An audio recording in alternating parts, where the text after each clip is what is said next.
देश, काल और दान का विचार।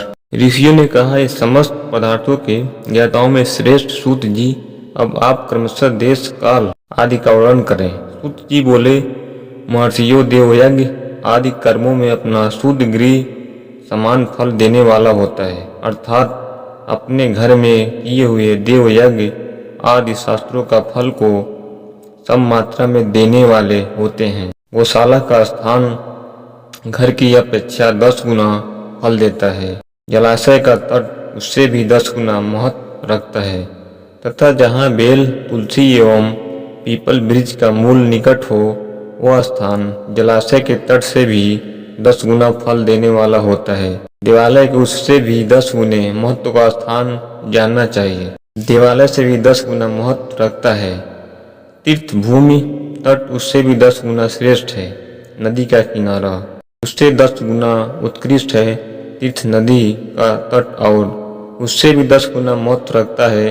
सप्तगंगा नामक नदियों का तीर्थ, गंगा, गोदावरी, कावेरी, ताम्रपण्डी, सिंधु, सरयू और नर्मदा, इन 7 नदियों का सप्तगंगा कहा गया है। समुद्र के तट का स्थान इनसे भी अधिक 10 गुना पवित्र माना गया है और पर्वत के शिखर का प्रदेश समुद्र तट से भी 10 गुना पावन है।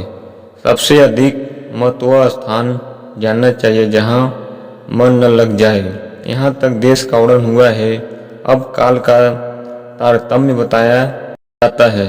सतयुग में यज्ञ, दान आदि कर्म पूर्ण फल देने वाले होते हैं, ऐसा जानना चाहिए।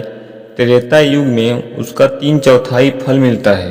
द्वापर में सदा आधे ही फल की प्राप्ति कही गई है।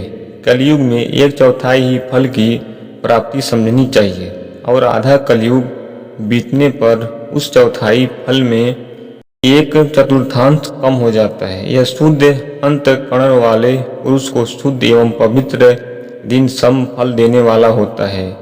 विद्वान ब्राह्मणों सूर्य संक्रांति के दिन किया हुआ सत्कर्म पूर्वक दिन की अपेक्षा 10 गुना फल देने वाला होता है।